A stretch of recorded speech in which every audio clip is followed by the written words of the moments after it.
I hope that shows up on the live. I hope it does. Welcome back to another episode of Wisco Fanatics on Friday night, Packer episode. On this episode, we're going to be recapping the Packers versus Bears.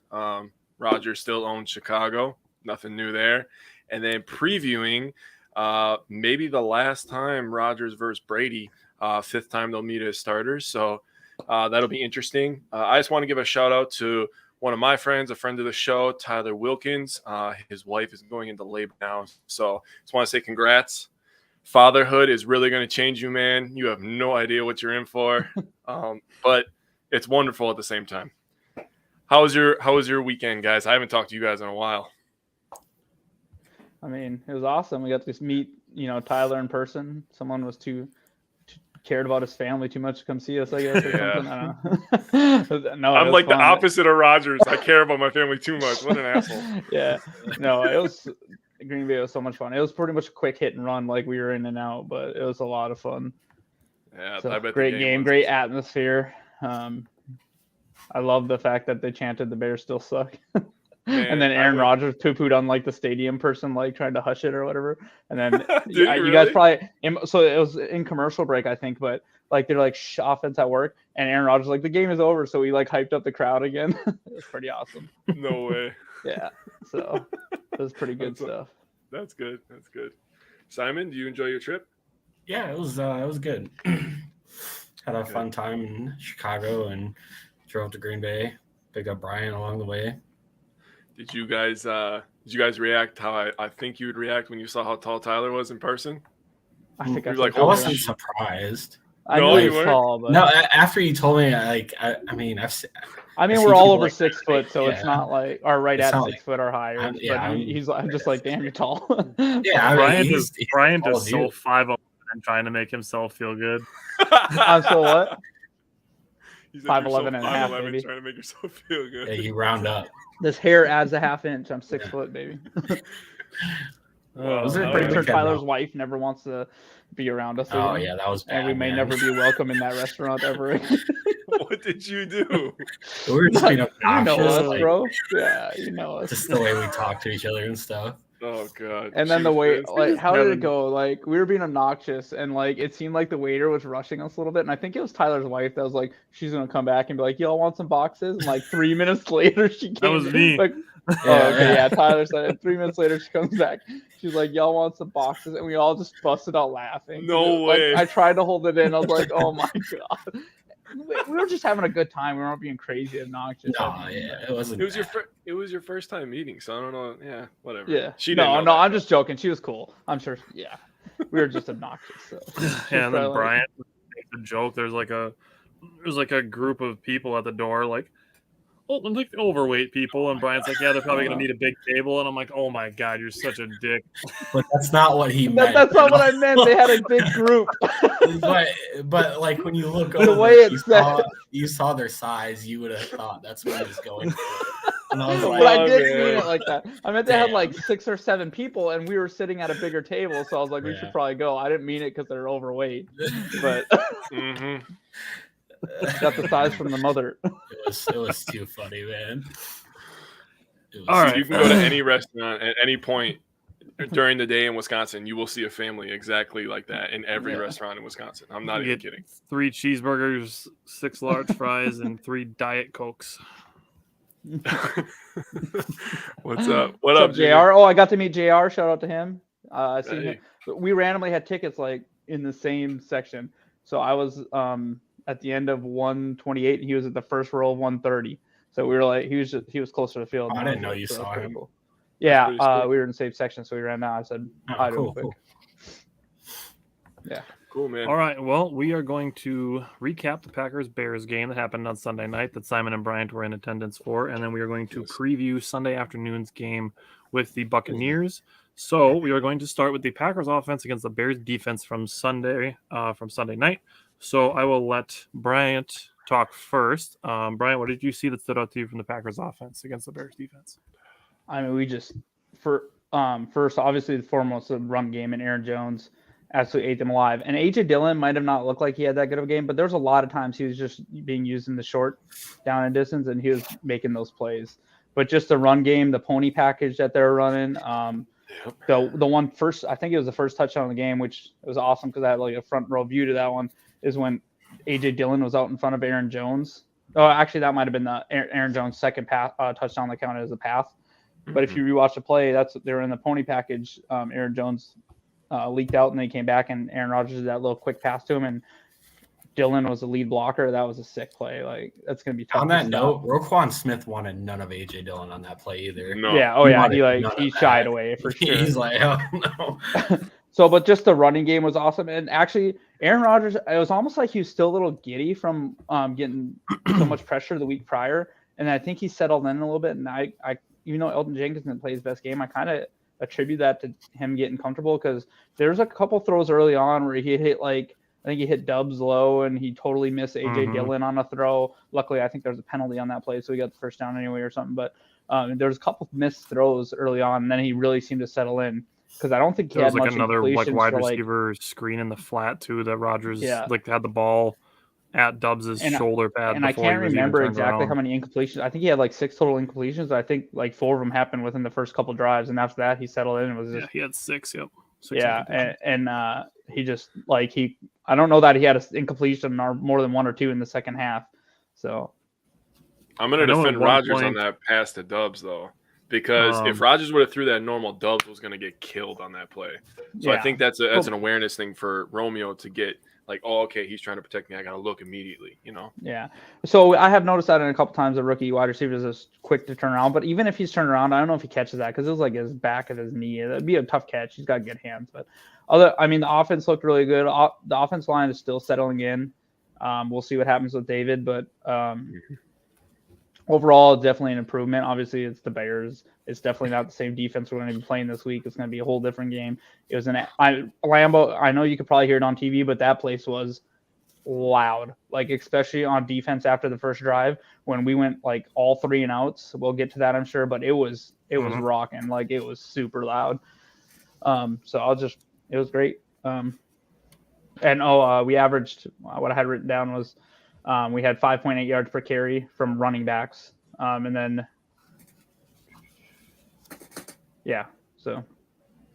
and we're averaging 5.9 yards per carry from running backs in the first 2 games. So pretty good. On the point of Rodgers being efficient, he at one point had 14 consecutive completions that actually tied his career high. So, nice.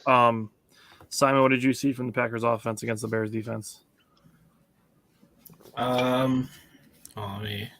Besides those this, are out of orders. Well, yeah, that's that is a true statement. Another thing. Oh, go ahead. No, you got something? I was going to say, Aaron Jones, I heard this today. He's averaging 9.1 or something like that yards per carry through the first 2 games, and something like 8.8 yards a touch. It's insane. Oh, God. We have I Know Football in here saying that was not a real win. Oh, okay. All right. they don't ask how, they ask how many. What's his name? I know who you're talking about. DeAndre Moore. Yeah, that guy. Yeah. Yeah. I don't argue with him because he knows football. So yeah, I don't. So yeah, we're just talking heads. Yeah, that's us.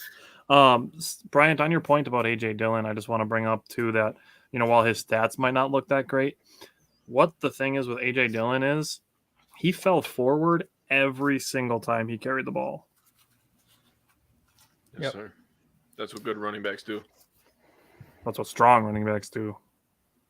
All right, Simon, you got your notes pulled up? Yep. All right, go ahead. So yeah, the offense pretty strong outing. Obviously, Brian just talked about it, but Aaron Jones he's a stud, man. And people seem to like forget about him sometimes. It almost seems, and like how good he can actually be. The Packers are second in the NFL in big plays this year, 20 or more yards. They're tied for second with, I think, like 4 or 5 teams. So pretty good. Yeah, and then obviously a good, strong run game is going to equal, better play action.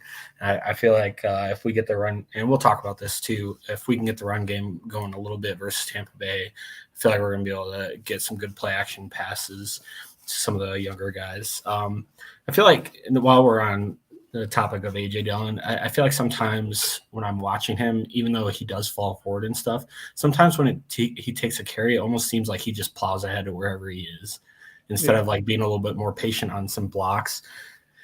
I feel like he just plows ahead, and that's, can be a good thing on some short yardage situations and stuff where you just want to get as fast as you can and use your big body to, plow ahead. But, on those first and second down runs where you might be at or behind the, chains a little bit. Another tidbit, I believe there's completions to 8 different receivers this game, which is, Rodgers just spread the ball around a lot. 7 pass catchers got 3+ targets. Yeah, so. I remember that too. And then maybe just on a little bit more of a negative note, you got to clean up these mistakes. That botched handoff to AJ Dillon, and then snapping of the early ball is Watson. Watson is coming across behind the line of scrimmage. Well, Floor did say that Myers snapped that ball one count early, so that's not on Watson, that's on Myers. Right, yeah. But just clean up. I just want to throw that out there because I saw a lot of people I did see that saying, he had the drop and now he had this fumble. We won't. To Simon's point, we won't get away with that against the Bucs. We can get away with that against the Bears. We will not get away with that against the Bucs. And that was what I was going to say. The offense is pretty fucking bad. But their defense, that defense is nasty though. The defense is good, but their offense is equally as bad as their defense so far. Yeah, we'll talk about it more. I got a little tidbit on what I mean by that, but I just mean we don't want to turn over the ball against. I was going to say that as well. Is you can't have those mistakes against title contending teams like the Bucs. Like they're going to capitalize off of that every time. You can't expect to play the Bears every week. And then last thing I got is we dominated time of possession. 37 minutes 15 seconds to 22:45. Yeah. Like that's just domination right there. 3-and-outs will do that for you. That's also true. Yeah. So overall, not a bad performance from the offense. Just got to clean up those mistakes a little bit. Mm-hmm. Jake, what did you see for the Packers offense against the Bears defense? First of all, I want to give Simon some congratulations. That was a really, really great point you brought up about AJ Dillon. Honestly, he could be a little bit more patient. He might get some really big gains if he was a little bit more patient instead of just plowing into the line. Just make him watch Le'Veon Bell highlights for the next 7 days. Yeah, that might be a reason why they have Aaron Jones in short yardage situations so much, because they appreciate his patience and he can find the little holes and find a way to gain those yards. It's like he seeks out contact almost. Yeah. He looked like I know he doesn't want to be known as a fullback, but and Brian brought up that play. He looked really good as a blocker. I wanted to talk about Roquan since you guys brought him up. Does he not look like he's lagging a little bit? Like he's just kind of like, I'm out here getting paid. He didn't get that contract he wanted. He didn't get that trade request he wanted. So and I don't know. To me, hey Tyler, what's good, man? I gave you a shout out, brother. The true fan right here. He's sitting on Facebook while his wife's in labor. Funny story. Focusing on the important stuff. On all the first downs we got 26 total first downs. We got 10 from passing, 13 from rushing, and we got 3 from penalty. Compare that to the Bears. They only got 11 total first downs, 2 from passing. They didn't throw the ball very much. So obviously, he said, I'm bored, got to stay awake. Hey, real quick, Tyler, funny story real quick. I'm sorry to break off. But go ahead. So for the birth of my first son, we were in Texas, and it was on a Sunday, and the Dallas and Vikings game was on the TV, and I was kind of going for the Vikings because I think I needed the Vikings or the Dallas to lose or something. And a lot of my family are Vikings fans. And the doctor came in and he was a Cowboys fan, and I gave him crap about them losing, and I got like the worst stare ever from my wife because she's like, this person's about to deliver our baby and you're talking trash to him about the freaking Cowboys losing. Like, shut up. What's he gonna do? Drop your baby because you made fun of the Cowboys? I fumbled. Oh, fucking Ezekiel Elliott in here delivering babies. It was just funny. It made me think of that. Greg, I got a bone to pick with you, dude. Do you know how corny you are inviting all those 49ers fans to the group, bro? That's corny as fuck, dude. Like, straight up. Frosted Flakes, by the way. I love Frosted Flakes. No, Frosted Flakes are dog, dude. I hate Frosted Flakes. What? I'm sure they hate you back. Good. Dude, if you drink it with chocolate milk, Ooh. Beautiful. It's a beautiful bowl cereal. And No, the I used to do flakes that when I taste worked like at Frito Lay shit, all the dude. time. You can get like the dollar cups, or you could do Frosted Flakes or Cinnamon Toast Crunch. If you do either one of those with chocolate milk, ooh, that's good stuff. yeah, great. Niner I'm not saying Empire that are they're good bad people. people. Sorry, I but set us it off is the rails now. the NFC North group, bro. They're in the West. That doesn't even make sense. You can't troll good enough by yourself, but that's neither here nor Well, there. his second team is the 49ers, so that's why. You get one. You get one, damn it. All right. If So you take a second, it's got to be in the AFC. That's Did Jake ever finish? Did we even start, Jake? No, I didn't even finish.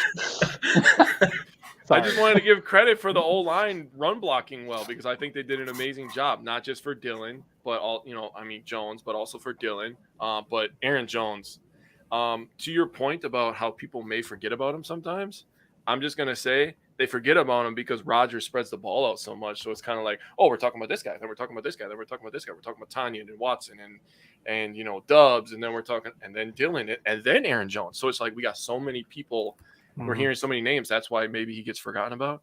Just my opinion. Yeah. Tyler, you're probably going to have there's- a better opinion than me. there's so many discussions where everybody's worried about who's going to play wide receiver for the Packers. So there's always that discussion, and like I've been on the Aaron Jones train since like July, saying that he could end up being a major factor in the passing game.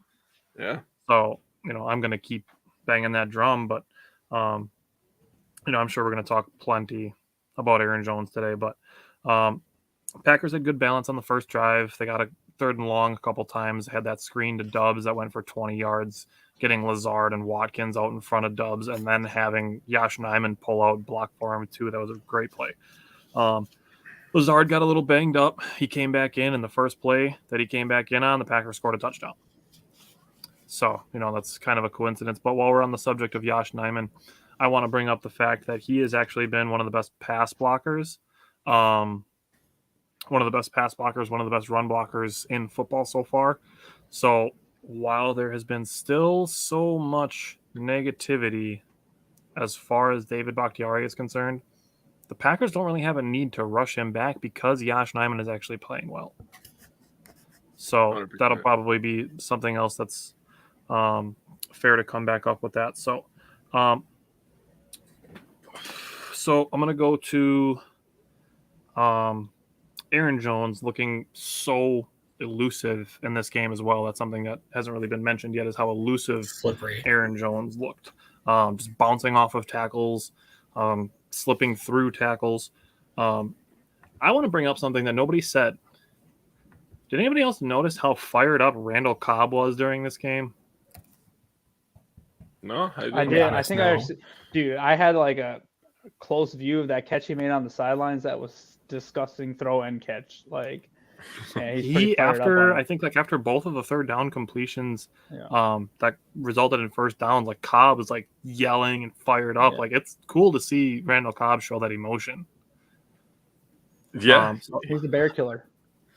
That's You true. could- It's Randall Cobb again. Randall Cobb again. Yeah, I love that video. That's a classic. That'll always be. Oh, it's Randall Cobb. That is kid is easily probably the still suffering video from that we've PTSD. had the most engagement on our page ever. Mhm. So never gets old. I already brought up Aaron Rodgers tying his career high of 14 completions.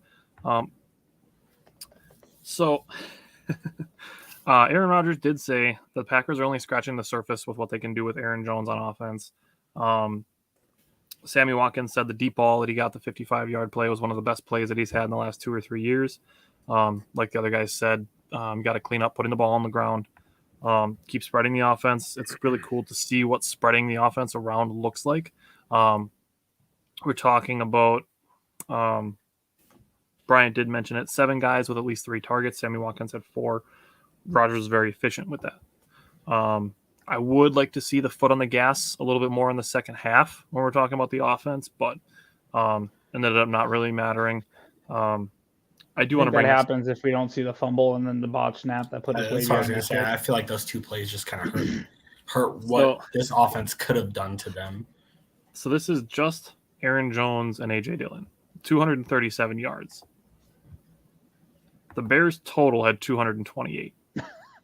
Yeah. So let's switch over to the Bears offense. Yeah. Jake, I'll let you go first on this. Jake, what did you see from the Bears offense against the Packers defense? Well, I didn't see anything of fucking Justin Fields after the first drive. Jesus Christ. What do you mean? He threw a really nice pass 2 yards past the line of scrimmage. Oh, They don't my trust him. God. I wasn't even going to bring that up yet. I was going to. I don't think he trusts him. Yeah, that's actually a very good point, Tyler, because there was actually a picture shared by Oscar in the huddle, and it shows a wide receiver cutting, and he has at least 5 yards on the corner. I don't know who was covering him. Any quarterback, and yes, there's a safety over the top, but there's a gap in there. You got to drop that in there. I'm sorry. If you're a franchise guy, you got to at least attempt that. But you know what he did? He probably pulled it down. He probably tried to run because that's all he knows how to do. Fields is horrible. He is not a franchise quarterback. I've been trying to tell Bears fans this. I tried to tell him last year. I was like, guys, he's not the guy. I've seen nothing from him. I've seen nothing from him this year so far on terms of him progressing, reading the defense. Even just taking checkdowns every once in a while. He doesn't do none of that. He's horrible. He is fucking horrible. All he is an athletic guy that can throw a far. He can run. That's pretty much it. He's going to end up basically being like a worse version of Vic. Vic. Converted to wide receiver and maybe has something there. Yeah, he's horrible. The Bears did run the ball really well, though. That's kind of the point of the Packers not being able to tackle. They've been really bad at tackling so far this year. Campbell has really been a letdown to start this year. He has 3 missed tackles. It was like the fourth quarter, like the first drive in the fourth quarter. Everything in between was great. But like that first drive wasn't great, and then that fourth quarter was awful. Yeah, well, like the Packers. I think everything in between was great. They're playing too deep, but they got to make the tackles. I think I read earlier on that one drive where they had the big run by David Montgomery and big run by Herbert. Was there between the 2 plays? They had like 9 missed tackles in the 2 plays or 2 drives or 2 big chunk plays or whatever. Like, yeah, it's just awful. The Packers, they play a lighter box. If you've noticed, we really go light in the box. We play 2 down linemen, 3 down linemen, and we expect our safeties to be able to come down and make those plays, which they do most of the time. That's conservative defense. That's what it is. They do that a lot, and we rely on Campbell to just be the best tackler in the NFL, which he was last year. But he has 3 missed so far this year. Preston Smith is tied with him for the team lead with missed tackles. So, really, the only problem with the Packers defense is a really big problem that Tyler talked about. Our first year doing this show was missed tackles, and that's something that they need to clean up.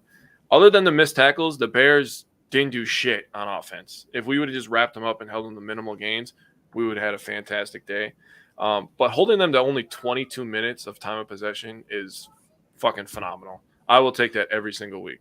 Also, Tyler, 1 for 7 on third down. That's a good point, too. Tyler, I think on the point of playing too deep on Justin Fields, it was like that late in the game. Like I said, I think it's just a conservative defense, a conservative, defensive scheme that at that point they're trying not to let the Bears get a long touchdown like they did against the 49ers. So I think they're okay with getting those, 5, 6, 7 yard gains and make them chew 6 minutes of clock to get a field goal. So it's not, it's not necessarily that they're not game planning well enough.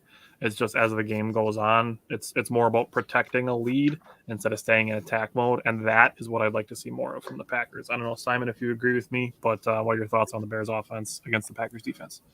Yeah, Jake hit most of it. I think my favorite play of the game was Quay chasing down Justin Fields to stop him on before the goal line, force him to a 4th down play. That was almost a fumble. That would have been a touchdown too. Man, it was just I thought he had it. I'll be honest with you. I was like, no, I know. Kicked the pylon, so like that's why it even touched the pylon. But yeah, his knee was definitely down. So holding an offense to 10 points and 228 yards is hard to come by in the NFL, no matter who you play. Mm-hmm. So I thought it was a pretty good job at defense. Man, Preston Smith looks good too. Like he looks good. Yeah, it's your guy. I mean, yeah, he's one of my guys too. So. But yeah, him and Gary look frightening as pass rushers. Right they are. I think I saw that they're tied for the highest pressure rate. I have a stat for that. Okay, so I'll let you share. Well, this would be the time. Okay. Well, I was going to mention this later. when we're talking about the matchups, but in the top 7 defensive linemen and edge rushers in the NFL, the pass rush percentage resulting in pressures, Rashawn Gary, Kenny Clark, and Preston Smith are all in the top 7. Top 7 of the NFL. Wow. That's disgusting. What'd you say? I said we'll need them this Sunday. That's why I wanted my matchups. Yeah, that's disgusting. I got some stats for Kenny Clark later.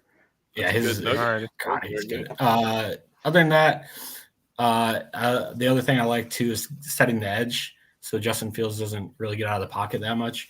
He ran 8 times for 20 yards this whole game. I think that's pretty solid. 11 times for 70 yards. So yeah, he didn't even have 100 yards. But he's a franchise quarterback. You hear these fucking clowns? Dude, he's too busy running for his re-election as Chicago mayor. He's got to focus on football. Guys, take it easy on the game. Slow down for him, all right? Yeah, and I think Jake mentioned it too. 1/3 down the whole night conversion. 1 for 7, dude. 1 for 7. Wow, that's music. That is music to my ears. Love it. The fact that they only had 7 opportunities tells you how dominant we were too. Like that's true. That means they didn't sustain any drives, and because it's not like they were getting a bunch of huge chunk. I mean, that one drive, the first drive and the last drive where we stopped them on the goal line, they got some chunk plays, and that was literally their entire offense the entire night. Yeah. So one more thing. Sorry, I forgot about the Jair pick. I don't know how he covered that much ground. I was like, oh dang, that looks good. He just come out of nowhere. It was a man with some zone. It was a man with some zone. I was watching it from like a back left angle, and all of a sudden I just see Jair streak across and pick it and then sliding. I was like, oh my god, that was sick, he covered so much ground. Yeah. So I love this description of the play. It's the best. So I want to know, do any of you have any strong feelings about having the ball on the 1 yard line or inside the 1 yard line and calling a play from shotgun? I could not understand it. I did not get it. I mean, didn't we do it the week prior and it didn't work? Like, yeah, we need a ban shotgun from the fucking 1. Like, what the hell? Play we ran against the Vikings. But why are you running a quarterback power from the shotgun? I don't know. I don't get it. I thought they were going to hand it to Montgomery or something. Or QB sneak it. Yeah. Or an option play or something. Oh, hey, did Montgomery have a good game against us? No, he didn't. So you may as well not give him the ball. Yeah. He didn't run that whole field down. No. Why give it to the player that's absolutely gashing their defense? Oh, I just couldn't believe Montgomery this week. I'm just here so I don't get fined. That's he's gonna walk off in the offseason. So the Packers did at one point force 4 3-and-outs in a row, starting in the first quarter and going up until halftime. Bryant, did you want to say anything about the Packers' defense against the Bears' offense? They hit most of it. I just want to comment on a couple things. I did see, I had this written down, but I seen Tyler mentioned it in the chat too. He threw for 70 yards. 30 of those came on a trick play to start early in the game, a flea flicker. So that means other than that one play, he threw for 40 yards the entire night. The secondary, mostly the corners are lights out. I will say the safeties got to tackle a little bit better. Darnell Savage has not had the greatest start to the year.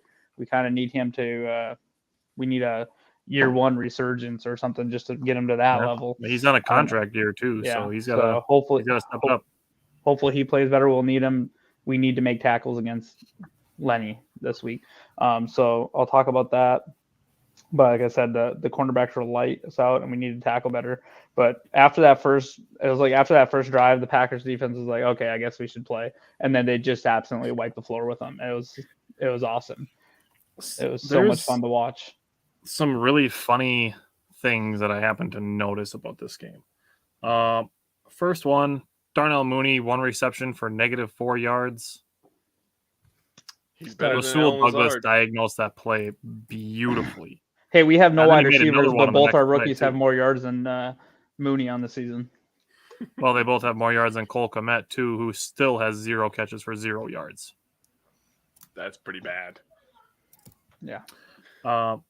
Another thing, Justin Fields had more rush attempts than pass completions.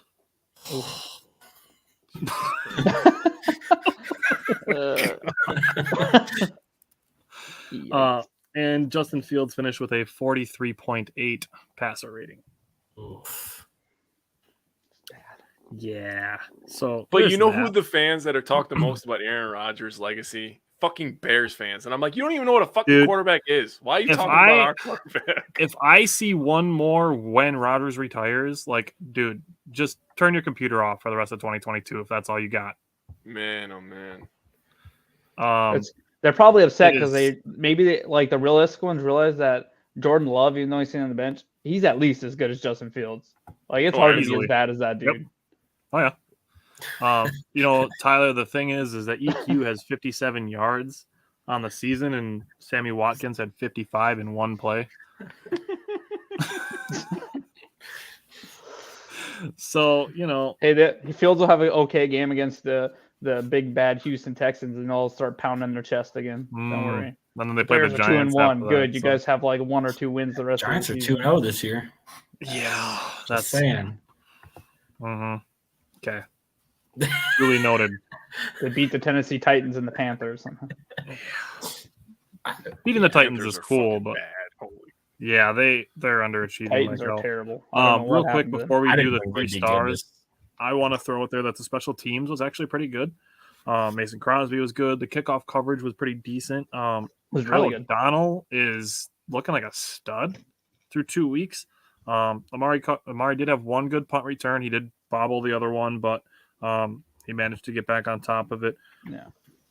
Crosby was 2 for 2 on field goals, 3 for 3 on extra points. O'Donnell averaged 61 yards per punt. Did you hear what Basaccia said about O'Donnell this week? Yeah, he Yeah. pretty much does what he wants. Yeah. O'Donnell pretty much has like a green light to punt however he wants. And real quick on that Amari botched punt, I was watching him when they punted, and when the ball was about at its peak, and it was coming down, I watched him. He looked away from the ball and he looked to see what coverage he had, and then Yeah. he tried to look up at the ball again. He should not do that. That's like one of those That's things why you got to be able to. That's why he Yeah. had to like try to catch it on Yeah. the run. He looked that's what away kinda from the messed him ball, up. and that's why. And so I think that's why he muffed it. So hopefully they see that on tape and it's like, bro, we get that you're trying to make a return. First and foremost, you need to catch the ball. Yeah. Yeah. Right. Tyler, we'll talk about the injury report just a second after we get through these 3 stars.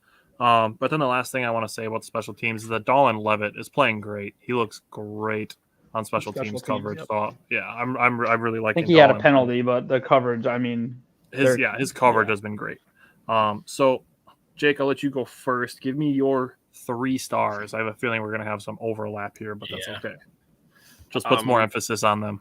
If we don't all have the same 3, then there's something wrong with us. No, I think I have one different. I might have one that's not. I probably, on yeah. Rui's list. All right. Okay, we're probably gonna have fuck all 2 you out there then. the same. So we all have Aaron Jones. Okay, yep. Okay, so I have Aaron Rodgers as my first one. See, I don't have him. I know he didn't have the I don't have greatest stats of all time, but like we already said, he hit 8 different receivers. He had a 131 rating.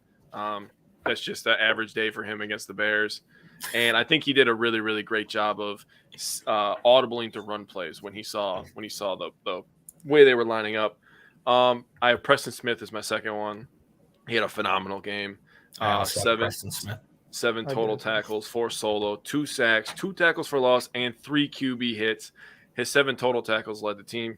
And then Aaron Jones, the man of the hour, the sombrero. He had 15 carries, 132 yards, a touchdown, 8.8 average every carry, 3 receptions, 38 yards, and a touchdown. He also forced 13 missed tackles by himself. That is a bad fucking man. 13? So many. 13 missed tackles by himself. Oh my god. By himself. That's just him, bro. Oh. Hey.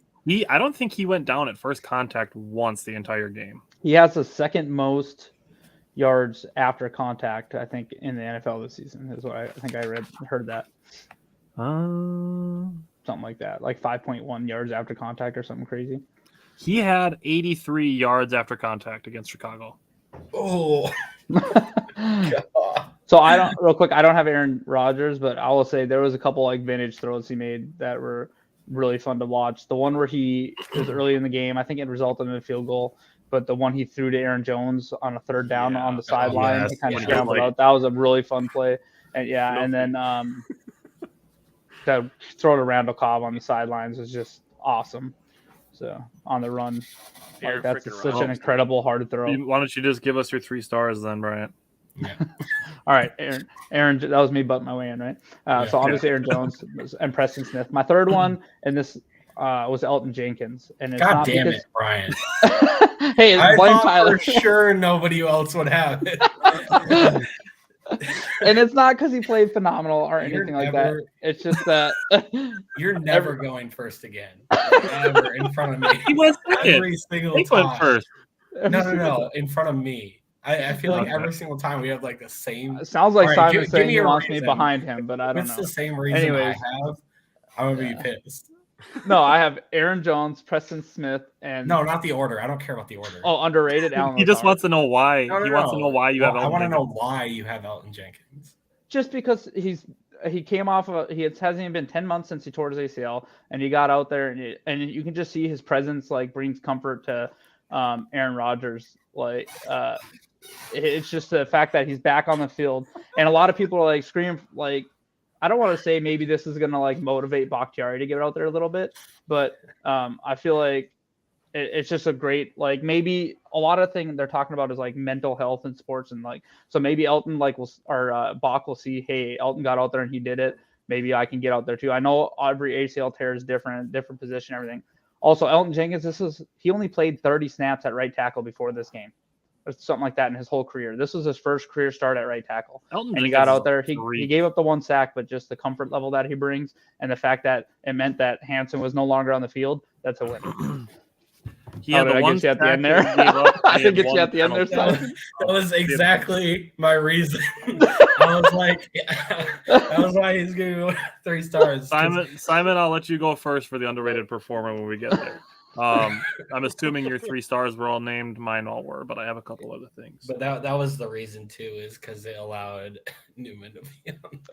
So I was thinking of this earlier, and I don't know that it would make sense, and I don't know if they'd ever do it, but the fact that Josh Nyman's playing so well at left tackle, do you think there would be ever a chance that Bach moves to right tackle and Elton slides in and we just get rid of Newman and freaking Hansen on the field altogether? Because you want your 5. LaFleur always talks about wanting his 5 best on the field. Josh Nyman right now is in the top 5, and he might still be there. Man, I like Bakhtiari, but I think transitioning from left to right that quick.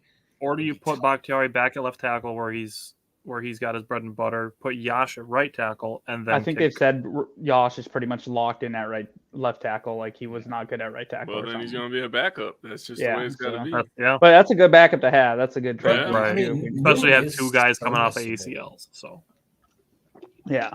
So He's not I was just great. saying, I was just spitballing there, but I'm going to answer Tyler real quick. Ford is number 20, Tyler. He's the guy that's really, really, really fast and gets down. He's the first guy on the field on punts. Not the big 4, not the huge dude we drafted. He's talking about number 20. The one we signed from Jacksonville. Actually, talking about previous 20, Kevin King was tweeting during the whole game, and he was like, man, 20's fast. And he was mentioning Ford being fast. Hey, what's Mr. 100 million doing nowadays? Not making any money? He said he's focusing on his health for 2023. He's going to take the year off and get healthy. Okay. That's a pretty good move for him, I think. That's a good thing to say because you hadn't had any offers. Hey, chill. Simon, did you want to say anything else about your 3 stars? No, Brian. Okay, so I also had Aaron Rodgers and Aaron Jones. Wanted to throw out a couple things. Aaron Rodgers did have 131.8 or 131.1 quarterback rating. He did have the opportunity for more too, given the couple of plays that kind of just some bad throws. The touchdown pass he threw to Lazard too, like right over the hand of the defender, of the defensive lineman from Chicago. That was a nice play too. Preston Smith, it feels like both weeks so far he's been in the backfield like constantly. Like it just feels like constantly Preston Smith is in the backfield. I gave credit to Kirk Cousins on Sunday when we did our recap from the Vikings game that he gets rid of the ball quickly, so he doesn't take sacks. But Preston Smith was like one step away from him constantly in that game. And then Aaron Jones. So Aaron Jones ran the ball outside the tackles on 12 of his 15 carries. On those 12 carries, he had 116 yards. Oh my gosh. Almost 10 yards a carry running outside the tackles for Aaron Jones. It's just insane. That's That's- nasty. Not good if you're a Bears fan. Hey, isn't Roquan Smith supposed to be good at getting to the edge and stopping that? Yeah, I heard a guy tell me he's the best middle linebacker in football. I heard he's right there with TJ Watt and Aaron Donald as far as defenders go. I've heard that as well. And you know what? This guy played small college football, so he fucking knows football, man. He definitely knows what he's talking He knows football. Tyler Nixon is another good guy to bring in. Keyshawn Nixon, another guy for special teams. I'm just going to go first on my underrated performer. My underrated performer is actually the special teams. Mason Crosby, Dallin Levitt, Pat O'Donnell, like the special teams outside of the one Amari muffed punt, which is one that when he's got to cover that much ground, he should just let bounce. Outside of that, the special teams was actually pretty good, I think. Obviously punting, really well, making all the field goals, and actually playing decent in coverage. Like I actually appreciated the special teams on Sunday night. So Simon, I hope you don't have the special teams unit as your underrated performer. That would be I would die. I was considering it at first because they have like, been what doing won't a Brian really think good of? job. And then he's trying to write that down. I'm only going first from now. I was considering it. Also, I had a Jesus Christ, preseason. What do you call it? Prediction that Pat O'Donnell would be all pro. I don't know if you guys remember that or not. I remember that. But I don't. Of course, Brian remembers that. Pepper's Farm remembers. Prediction. Yeah, No, my underrated performer is Rasul Douglas. I think Good he one. made a few really good plays on defense. 2 in a row.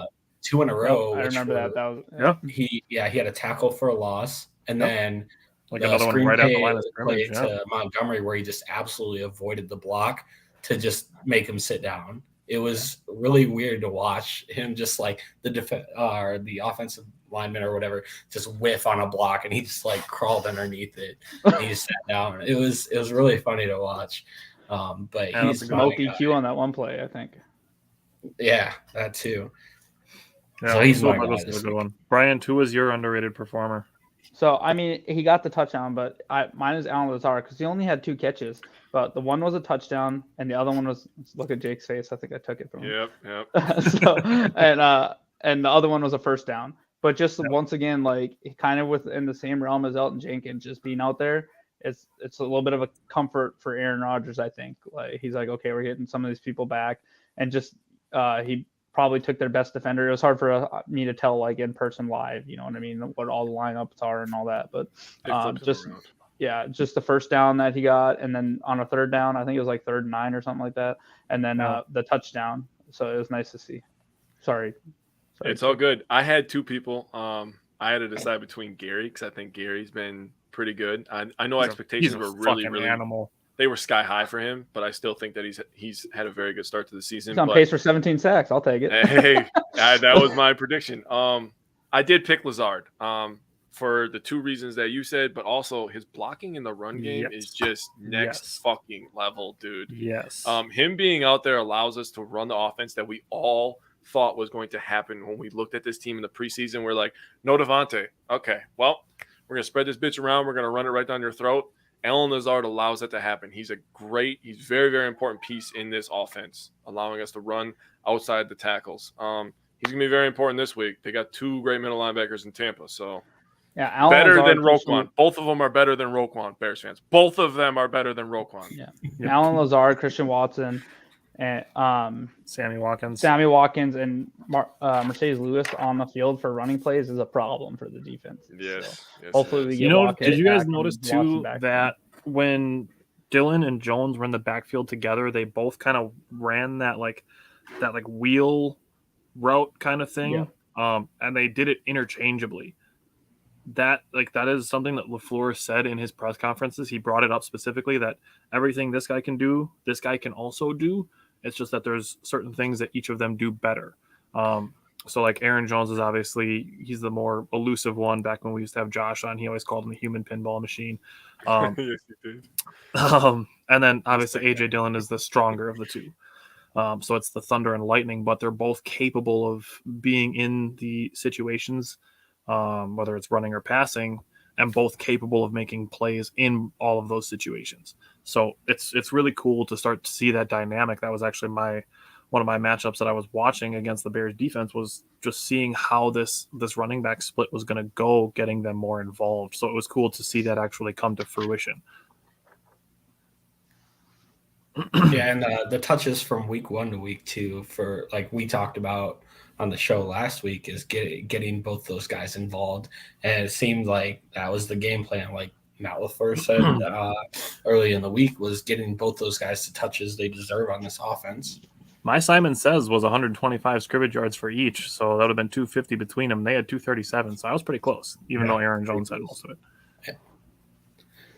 All right, well, let's start. We're going to flip over to the preview now, and we're going to talk about the Packers and the Buccaneers game coming up. So we'll go to Bryant and let him talk about the injury report. Just looking like a nursing home out here. Bad. Well, that'll happen when you have all of the geriatric players on your roster. Yeah. So we'll start with the Bakhtiari because everyone loves to talk about that one. It's so weird because last week, before it was like he's day on, he's day off. And now this week he doesn't practice Wednesday, but he practices Thursday and Friday. I was hoping to see if he was a full practice today, like Elton Jenkins was last week. I was like, oh, he's going. I still think he's at least a week away, and I think they're tinkering with what works best for him for practicing. But like you said earlier, everyone's going to lose their mind when they get to wake up on Sunday morning like Bakhtiari's not expected to play. I'll be pleasantly surprised if he plays this week. But with the way Josh Nijman is playing, I don't know, but maybe Bach really part of me thinks that like this would be maybe a game he circled. Like I want to get back against these guys because like this is the big game I missed twice essentially. You know what I mean? So, or just the one time. I guess he only missed the playoff game against him. But I guarantee like a lot of people are like, hey, we win that game if Bakhtiari is playing, or we have a way better chance. So Bakhtiari, Kenny Clark was a little scared, but he's like they didn't even listen to the status, so he'll be good to go. Randall Cobb, it's going to be interesting with Randall Cobb because he's not an injury. He's been sick all week. He's a veteran type that he can get on the field and he can at least run a handful of plays with Aaron Rodgers as long as he isn't sick. Mason Crosby, he's good, no status. Elton Jenkins, no status, so he's ready to roll. Alan Lazard is going to play. He didn't everyone was worried about that. He doesn't have a designation either. Mercedes Lewis, he'll play.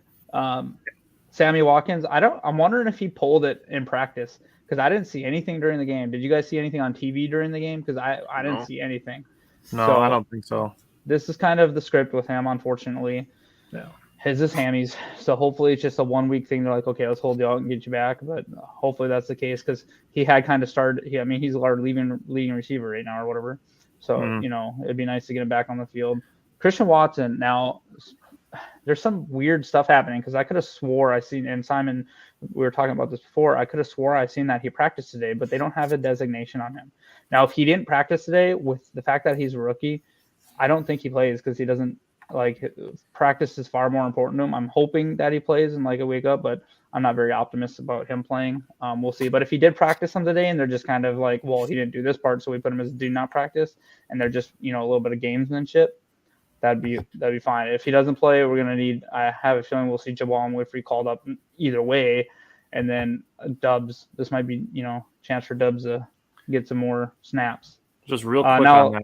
Real quick on that, just because Tyler's asking about it as a precautionary thing, which I think is possible. There were some conflicting reports. Yes, he is last I saw listed as questionable.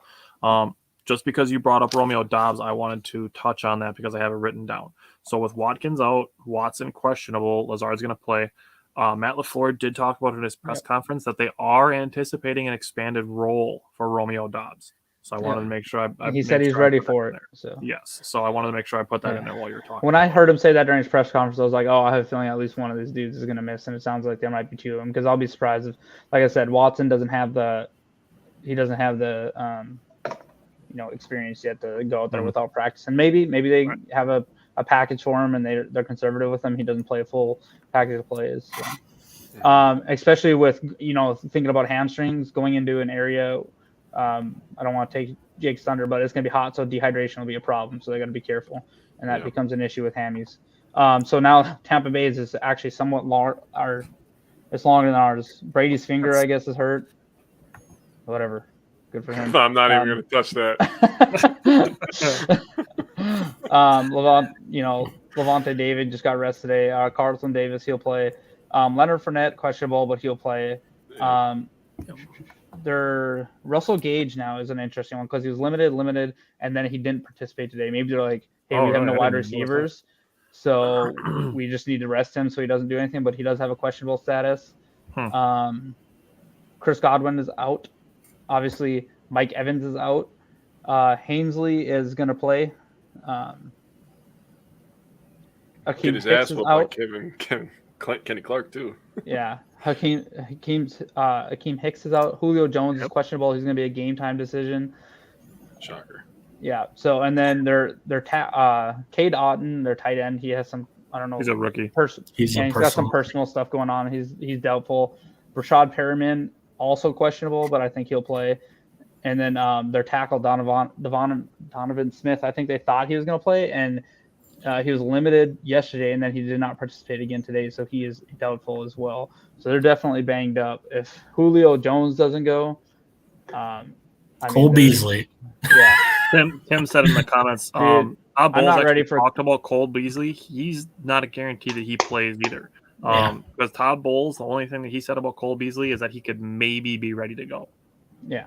That doesn't inspire and I'm so me. ready for him to have like 2 catches for 14 yards against us and be like, see, we should have signed him. Like, shut up. It's like we should have signed Julio. We have too, 17 right? slot receivers. Okay, Cole Beasley is not moving the needle for us. But so now we'll have to keep an eye on Russell Gage and Julio Jones. I'm sure maybe Rashad Perriman, but he's probably going to play. And I think Rashad will play it. I would be surprised. I think they held out Gage just to like, we can't risk another injury. But and Julio's limited today, so I have a feeling Julio will go. But we'll see if he's limited or if he's see how long he actually stays on the field. Yeah. All right, exactly. Jake. So I'll give you the first. It's a long list. Yeah, Jake. I'll give you the first opportunity to talk about the Packers offense versus the Buccaneers defense. It's going to be a tall order. That defense is fucking balling right now, man. I went through, and I do this every year. This is almost my favorite part of the show. Is I go through the rankings in the NFL and how we stack up against everybody else.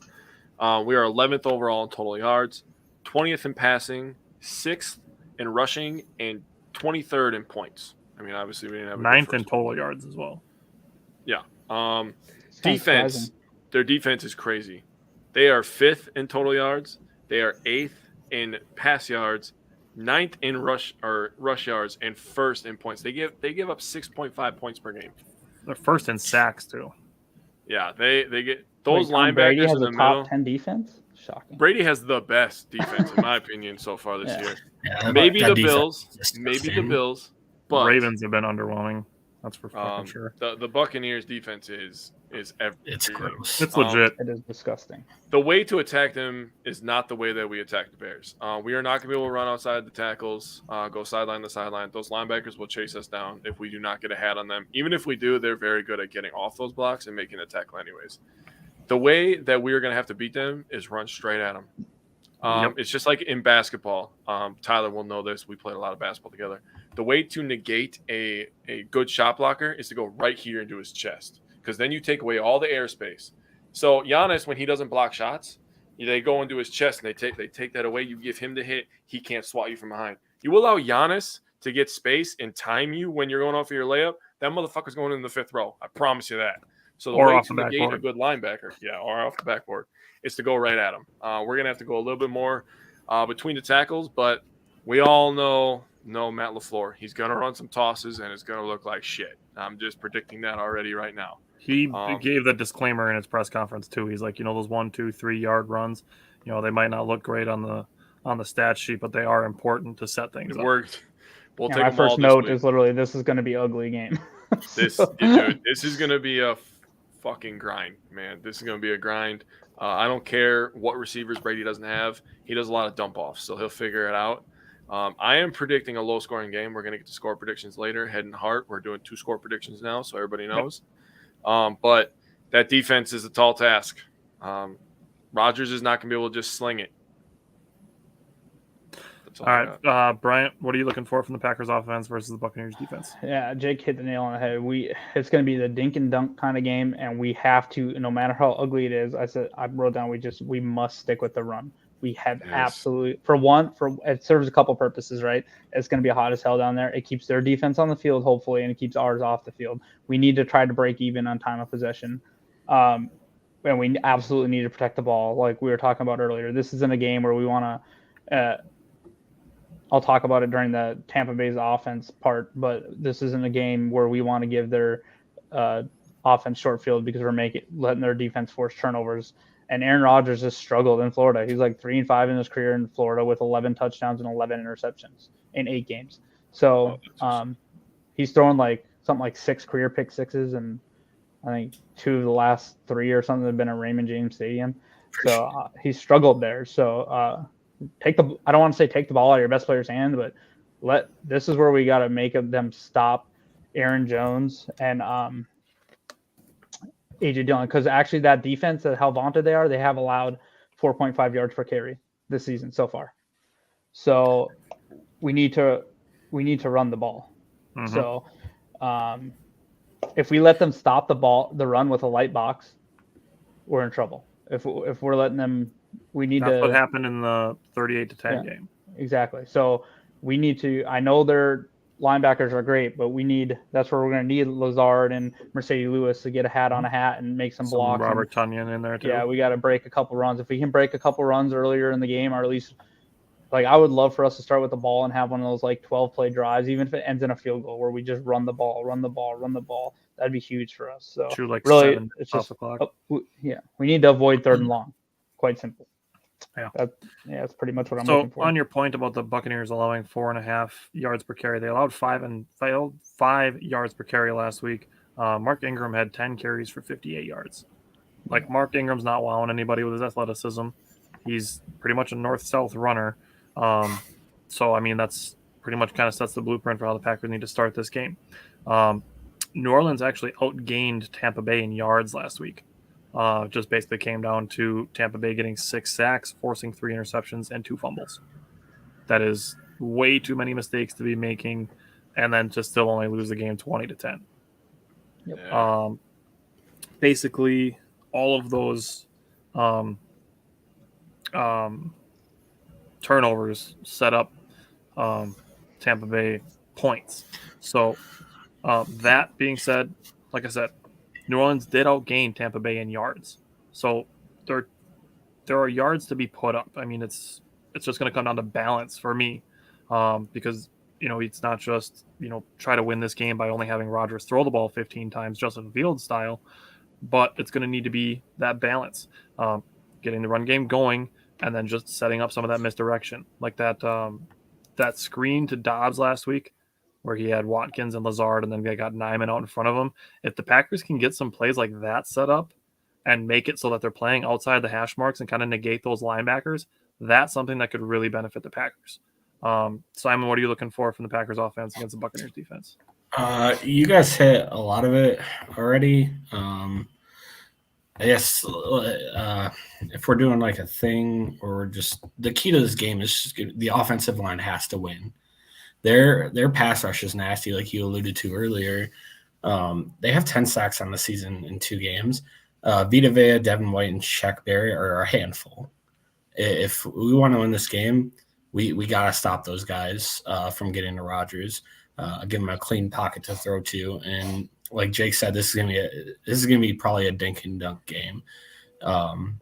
But if we truly want to win this game, I feel like Rodgers has to hit.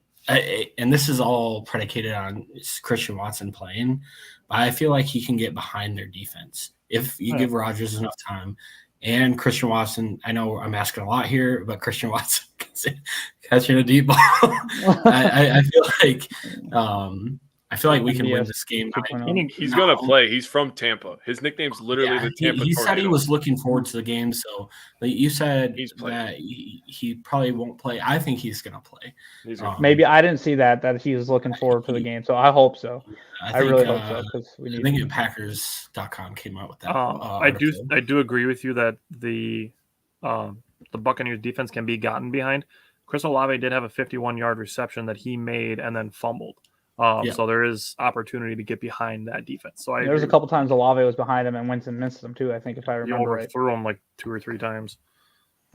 Yeah. By like 8 steps, because that's what Jameis Winston does. And I know this might be like kind of a skewed stat, but they're only giving up 85 rushing yards a game. It might be just because Dallas and the game script was it for the most part, but we got to be able to run the ball too, even if it's just 3 or 4 yards per game. Like you said, no linebackers are gross. Their linebacker core is just so nasty. Yeah. So that said, Simon, give me the matchup you're watching from the Packers offense against the Buccaneers defense. I'm watching Shaq Barrett versus Elton Jenkins. I think Shaq Barrett is an absolute disruptor in the game. I think he's a really special player. And if Elton Jenkins can, hopefully that first game back last week built his confidence a little bit more and he settles down more. Shake off the rust. I think that was a really good game for him to come into. That's a matchup I'm watching. Brian, what matchup are you watching? I'm watching Josh Myers and Runyon/Newman versus Vita Vea because that dude is a handful. That's a good one too. So if we're going to need some combo blocks on him to be able to run the ball, so we're going to have to. That's where we might see, AJ Dillon leading a little bit, or Mercedes Lewis pulling leading a little bit. We're throwing a combo block on Vita Vea and then getting someone to block the linebacker and hopefully creating some room. So first and foremost, we need, kind of like we'll talk about later with Kenny Clark, the quickest way to the quarterback is right up the middle, and Vita Vea is that guy. So if we need to win against him. Jake, what's the matchup you're watching? I got Big Bobby Tonyan versus the 2 linebackers. I think his ability to control that middle of the field, the short, medium area, and also his ability to block for the runs up the middle, maybe spring a big run from Aaron Jones, we don't know. But I think Robert Tonyan, if he can get, I'll say 4 catches, kind of make them think about it a little bit, not that they're just diving in at the pile. I think that could be a key. That's good. Look at us all having different matchups we're watching. I'm watching Aaron Jones versus Devin White. So I mentioned that Aaron Jones had 83 yards after contact against Chicago. Devin White is Tampa Bay's leading tackler. If Aaron Jones can force some missed tackles on Devin White, and I know I'm asking for a lot, but we've seen Aaron Jones perform. If Aaron Jones can force some mixed tackles by Devin White and get into their secondary, they're going to have to start cheating up, and that's when Aaron Rodgers can take that deep shot like Simon said. So that's what I'm looking for, is Aaron Jones continuing his yards after contact dominance. So on your point about tight ends, Jake, I know they let up like 4 completions to the New Orleans tight end last week, and then Dalton Schultz had like 6 receptions for like 62 yards against them. So a couple, and I would say that Tonyan is probably when healthy, is just as good as Schultz. So that's a good one. I think he could be a little bit of a underrated performer this week. He needs a tutty, man. I need a Robert Tonyan tutty in my life. Yeah, we do. Jake, what are you looking for from the Packers defense against the Buccaneers offense? Well, kind of like Brian said before, I have Kenny Clark versus the interior O-line of the Buccaneers. I think if he could push the pocket, obviously we all respect the talent of Preston Smith, who's had a crazy start to this year, and Rashawn Gary, who's going to get most of the attention on the edge on this defense. If Kenny Clark can do what he did last week against the Bears, where he absolutely tossed a 300-pound man, that's ridiculous. Dude, he didn't even have a handful of them. He just put his arm under. He got him off balance and just that's called a hump move. Yeah. You know who made that famous? Reggie White. fucking White, baby. Yeah. He just did the Reggie White move to the Bears, and then he stared down Justin Fields like, what a fucking G, like straight up. That's awesome. That's getting me fired up. I'm sorry, man. I'm ready for the game now. But Kenny Clark, dude, he's a bad man. If he can force Brady to have some happy feet, because Brady has the Kirk Cousins syndrome where he doesn't want to get hit, so he'll just kind of throw it and fall to the ground like, don't touch me. I only like kissing boys. I don't like them tackling me.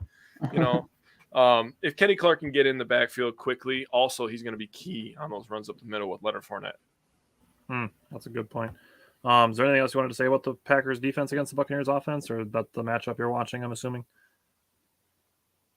Me, no. Okay. Bryant, what are you looking for from the Packers defense against the Buccaneers offense? Stop the run. If we can stop the run, I think we have a decent chance to keep this game close and pull it out.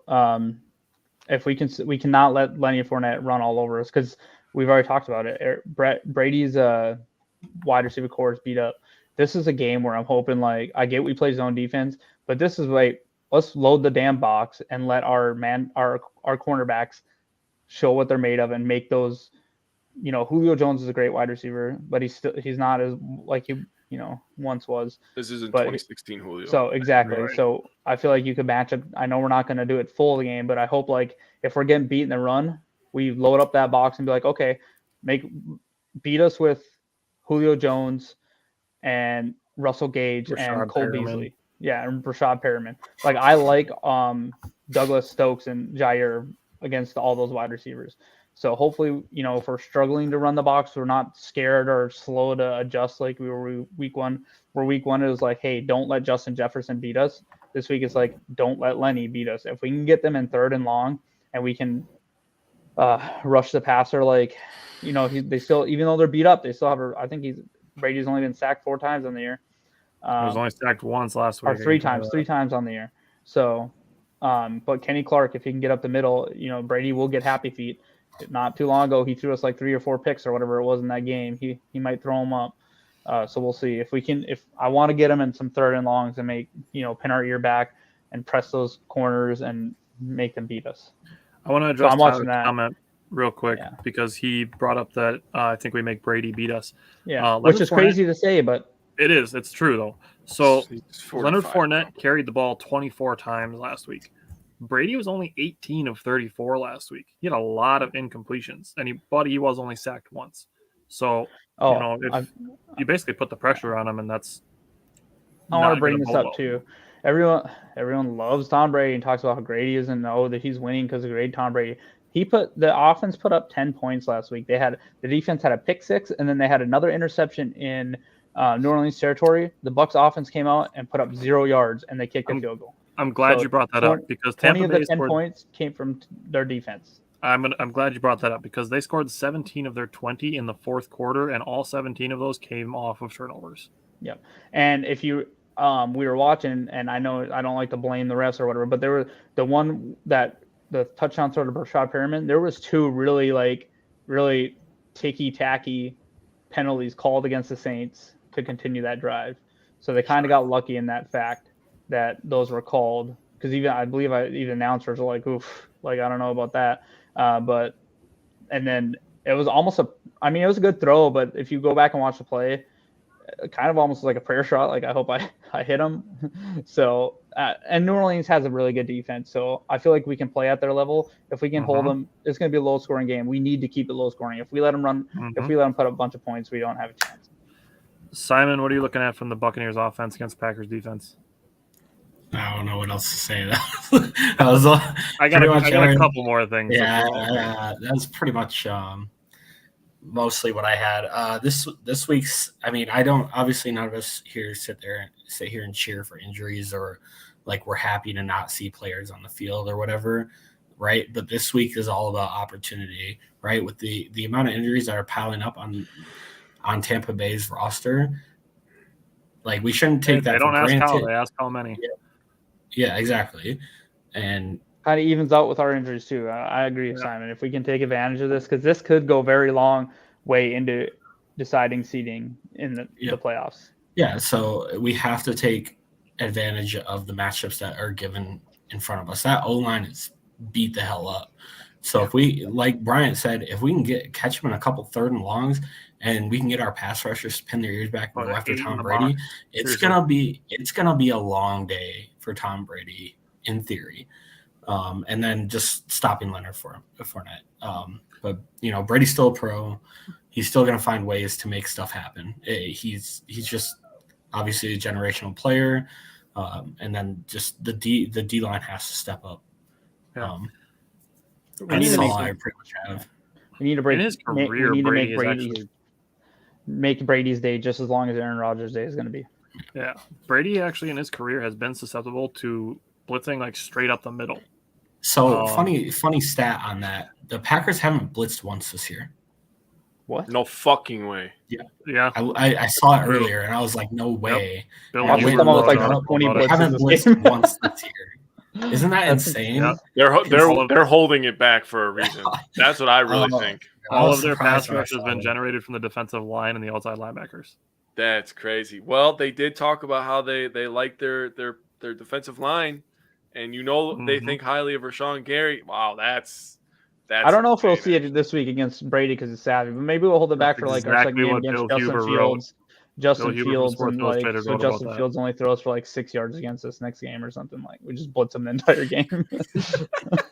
Yeah. So on the Packers defense versus the Buccaneers offense, we mentioned it during the injury report, but Mike Evans is suspended. Godwin is out. Julio is questionable. There's no guarantee that Cole Beasley plays. He's been there for 4 days. I already mentioned Tampa Bay scored 17 of their 20 in the fourth quarter. All came from points off turnovers. Through 2 games, Tampa Bay is 23rd in yards per game and 18th in points. Mm-hmm. Their offense isn't really concerning, honestly. It's pretty much Brady and whatever he's got around him to try to put something together. New Orleans was holding them to 3 points for most of that game. And it really got out of hand when New Orleans started turning the ball over. That said, Packers defense, this might actually surprise some people. Packers are actually 10th in yards per game, Yep. 7th in points per game, and 4th in pass yards allowed. Mm-hmm. And then the Packers defense is currently holding from Minnesota and Chicago 25% completions on third down. Conversions, I should say. Conversions on third down. So the Packers have actually been pretty good on third downs. Just like we've talked about, getting off the field and not having to play tired. This could be a game where the depth on the defensive line starts to show through with the Slaytons and potentially Devontae Wyatt maybe getting some playing time, and just, like I said, just putting him in there on a few snaps a game and saying, hey, 175% effort on this play. Give me all the effort you got for the rest of this quarter on this one play and go get the quarterback. So that's something that's potentially worth bringing up. So Jake said his matchup that he's watching is Kenny Clark. Yep, that's what I got. All right. I also have one more thing. Okay. We have to defend the dump off. Brady is literally Drew Brees at 6'4" now. That's exactly how he plays. Quay Walker season. Yeah, it's time for us to.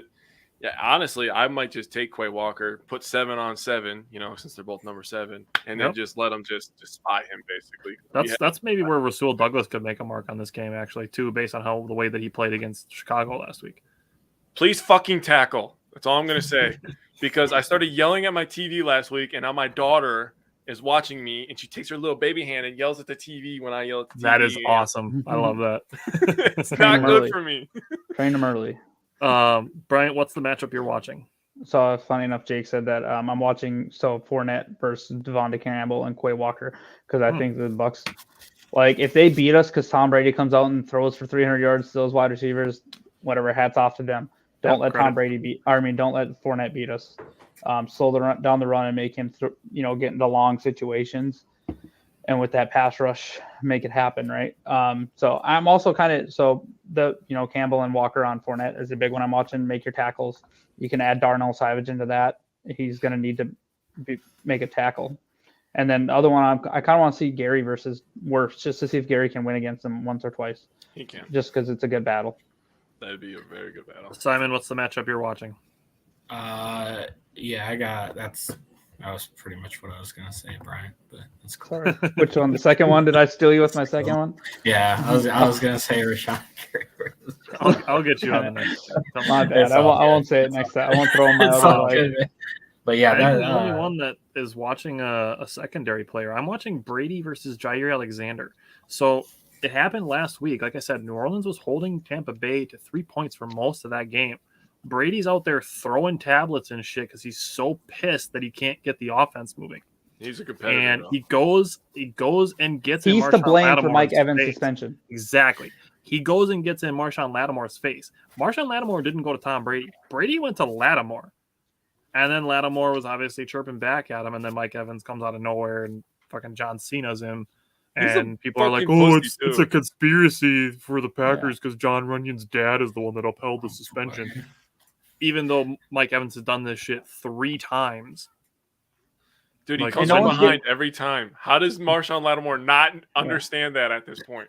Like my thing is like, no one's blaming Brady for anything, and Brady's like, "Oh, I think it's ridiculous." It's like, bro, it's you getting all sad and pissy and pouty as to why Mike Evans is suspended now. Jair can do the same thing that Marshawn Lattimore was doing to Brady.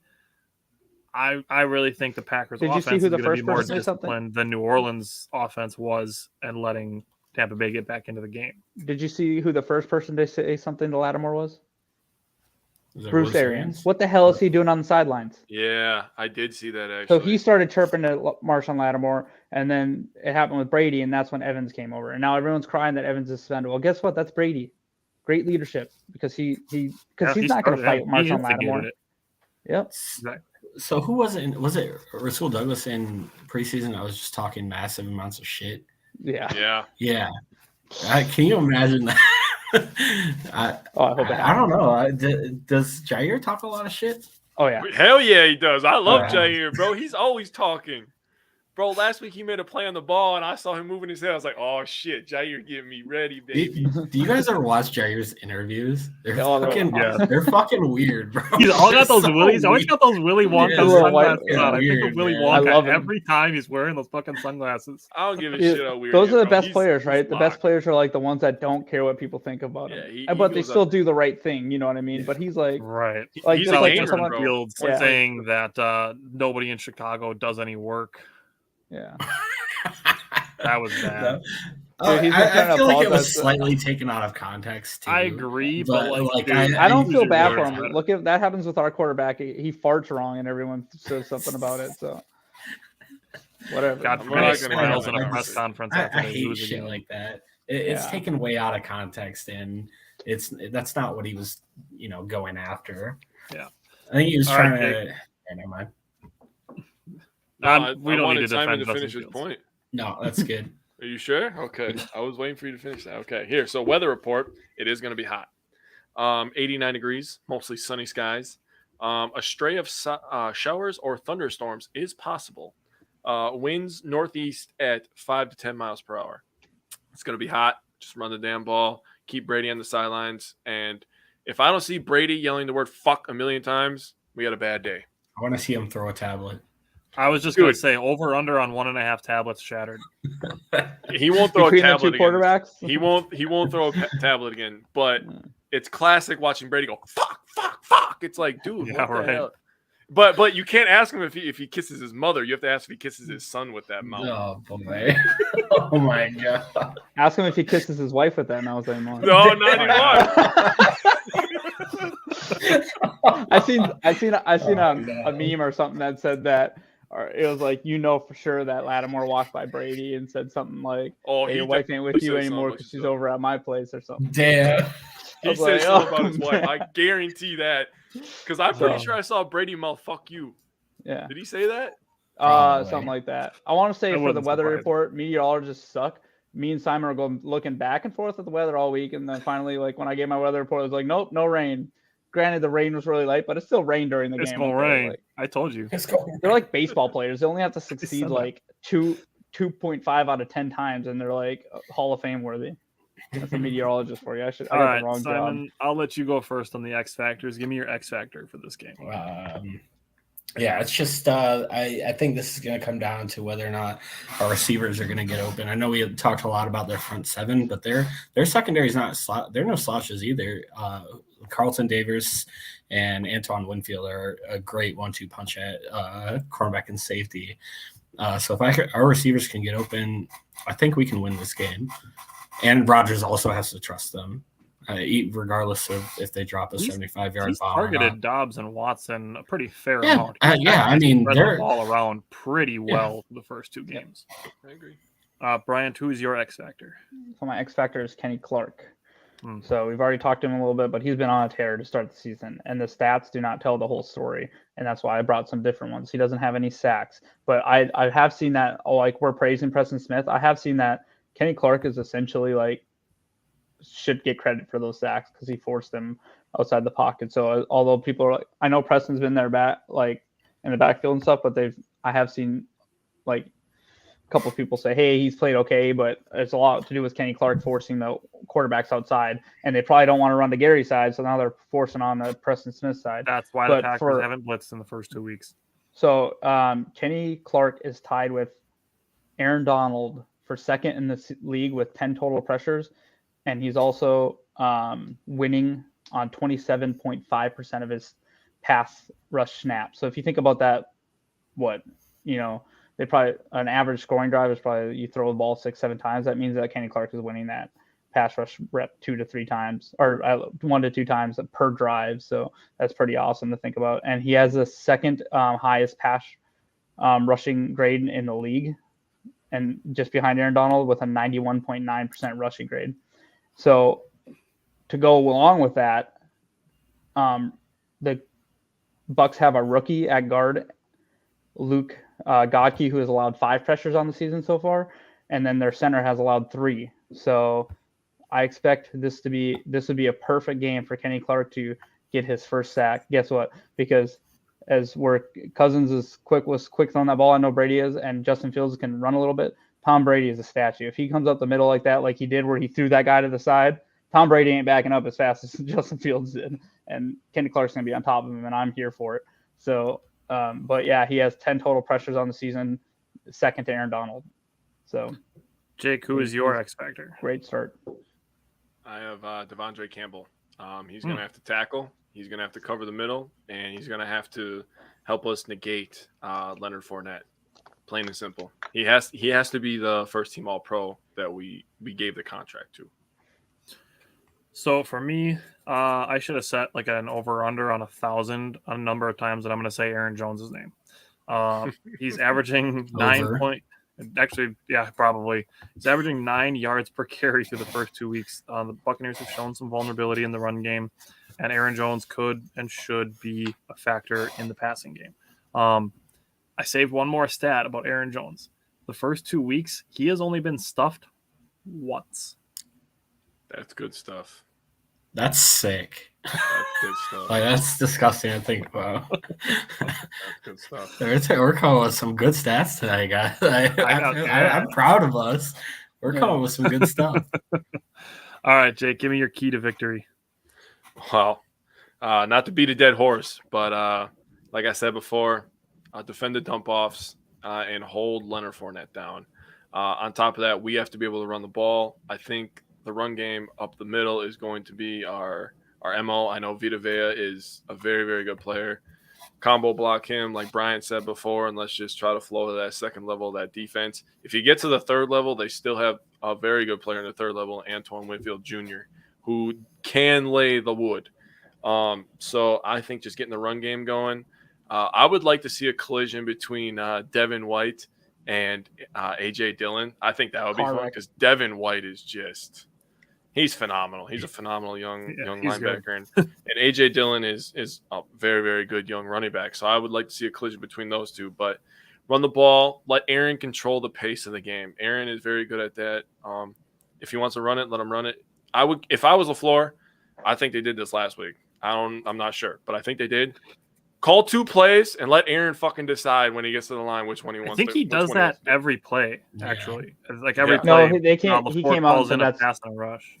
He came out and like said a weird clip that he said no. It's like he did this during the Pat McAfee show. I don't know if you guys watched that. It's hilarious if you don't. But he said that it's like on 40 to 50% of the plays he'll get 2 plays, and then it's like he said there's like 40 to 50% chance he'll actually change it, and then he said he's successful on like 60% of those plays, and he's got to keep that number up so he can keep doing it. So I know the broadcast did say that it's 100% of the time, but Aaron Rodgers came out and said no, that's not true. Right. Maybe it is true. Maybe he's playing games and shit. But I hope the ones that they're like, hey, you're not changing this play are running plays, because Aaron will be like, oh, I can, they're a little heavy box. I don't care. I want us to run the ball. Like, yeah. Jake, on your point of A.J. Dillon versus Devin White, it just made me think of like a kid when he's got like 2 trucks and he's just going like this and just crashing them together. Man, like it would be a great collision, man. It really would. Yeah. Bryant, what is your key to victory? So my key to victory is if we can outrush the Buccaneers. I think if we can rush for more yards than the Buccaneers, that's going to allow us to control the clock, and we should, like I said, should be. Now, if we're shutting down the rush and we let him throw all over us, which would be surprising to me in this game, then it goes out the window. But I think that if we can outrush Tampa Bay and control the clock, I think we can pull off what would be the upset. And then the other one is just win or at least tie the turnover battle. And if we get a turnover, try to capitalize. So if we can outrush them and then at least break even in the turnover battle, I think we're, unless it's like a pick six or something, but win the points off turnover. That's a better way to say it. At least tie with points off turnover. Simon, what's your key to victory? Yeah, like Brian just said, just protect the ball. I think not allowing their offense to get extra opportunities against our defense is going to be my key to victory. So for me, I'm kind of going to touch on some stuff that Jake and Bryant both said, talking about the running game. But for me, it's going to be time of possession. So New Orleans dominated the time of possession for the first 3 quarters of the New Orleans and Tampa Bay game last week. And then in the fourth quarter, Jameis Winston threw interceptions on second down, and the 5th play of their drive. So the second play, and the 5th play of their drives were all the interceptions that Jameis Winston threw. And then the fumble by Chris Olave was on the first play of a drive. Oh. So all of that just shot everything down for how New Orleans was controlling the time of possession in that game. And that's essentially what allowed New Orleans to win 3 quarters of that football game, but still lose by 10. So Tampa Bay currently 15th in the NFL in time of possession. The Packers are currently 9th. So we're going to go to Nuggets. Dude, that's what I'm here for. Can always count on you, buddy. Can always count on you. With that heat, you want to control the clock. No, I agree. I think the best way to do that is running the ball. So we got one of our newer segments. We're going to go to the Simon Says. It's essentially a bold predictions every single week. Bryant probably has like 33 of them this week. Only so 3. I'll let Bryant go first. So this is my first one, and this kind of ties in with my key to victory. Is I put both Dillon and Jones each have more rushing yards than Fournette. Ooh. That's a fucking good one. Yeah, that is a good one. Oh, man. Stumped him. I'll give it that's a good one because I can kind of see it. It just depends on if our run defense shows up. I'm gonna say I doubt it, like a 10% chance, but they could both easily break off a good one. I'm gonna say 10. I would say it's likely that one of them does it and the other one is close, but not both higher. Yeah. All right, Jake, give me one of your Simon Says bold predictions for the week. Well, since he went running back, I'll go running back. Dillon and Jones combined for 300 rush yards and 2 touchdowns. No, 0. No No way? No way, not a chance. I don't know, man. The defense is too good. Yeah, I know. It's You're too right. good. I was trying to convince you, but No, Mine is also a running back one. I just went Aaron Jones continues his 9 yards per carry and has 15 carries for 135 yards.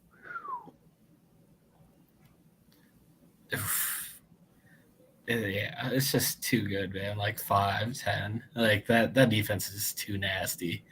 We gotta start betting pies on this. If Simon bets too low, that he gets a pie in the face.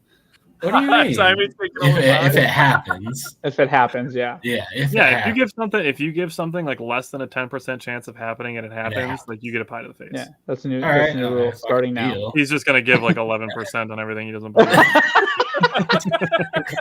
Why'd you give me that idea?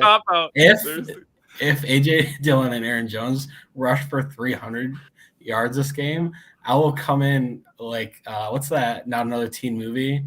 I will come on the show like that. I wanted to have it so bad for some reason. It's a little weird. Man, Simon with the varsity blues, whipped cream bikini. Oh my god! All right, Bryant, give me your second one. So, the Packers sack Brady twice as many times as the Bucs get to Rodgers. Oh yeah. So like 4 and 2. I don't think that's that outrageous. That's like a Well, if I you would think say about the that's fact that like- we've given up, I think we've given up 7 sacks and they've given up 3, Yes. and they have 10 on 4 to defense, and we 2. only have 4. But You'd that say 4 to offensive 2, line is 2 to beat 1. the hell up. I don't think that's 1. outrageous. I think I'll give that like a 60. I don't think Just that's 60? crazy. I would have said like a 60% too. Yeah, Man, I hope it mean, happens. That'd be great. I like their defensive players a lot, and I feel like they're going to get to Rodgers a couple times. But their offensive line is just beat up, and I like our pass rushers too. I'll give it like a 60. I can see that definitely happening. Sure. Jake, give me your second one, or do you have a second one? I have 3 of them. Oh, well, fuck me, I guess. I just came up with 2. Rodgers throws for 300 yards and 3 touchdowns. Hmm. He hits one bomb that helps the case. That's all I'm saying. I am expecting Watson to catch a bomb in this game. That was kind of tough. Let me say my next one, and then you can kind of go between which one do you think is more likely between mine and Jake's. Because my second one is that Rodgers throws for under 225 yards, but over 2 touchdowns. See, I could see that one a lot more than 300 yards. I feel like Rodgers ain't gonna have. It feels that many like this could be like one of those games. games where he completes like 19 of 25 again for Almost like he just did against the Bears. 215 and 3 touchdowns. He's there. Yeah, Rodgers, I could see all that I'm one saying. a lot more than 300. I feel like you're gonna have a tough time. Rodgers gonna not have a lot of games of 300 yards this year.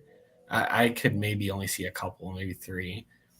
Just the way this offense functions. I mean, unless we absolutely get down big. He's never been a huge yards guy anyway. Efficient. Yeah, he's never going to be one of those guys that throws for almost 5,000 yards in a season. I don't foresee 300 yards. It'd be awesome, and I'd love it. But unless we're down big, which I also don't foresee, yeah, I'm not. I'm like 5. He'd have to hit a couple of big. Watch Rodgers going to throw for like 350. Yeah, I'm not on board with that one. But 225 and more than 2 touchdowns, I could definitely see that. This dink dunk offense, and we run the ball a decent amount, or our running backs are getting 30 touches. Surgeon in the red zone. Yeah. And then he just comes down to the red zone and gets that 5-yard dump off. Look at one of his touchdown passes, Aaron Jones one. He just pitches it forward.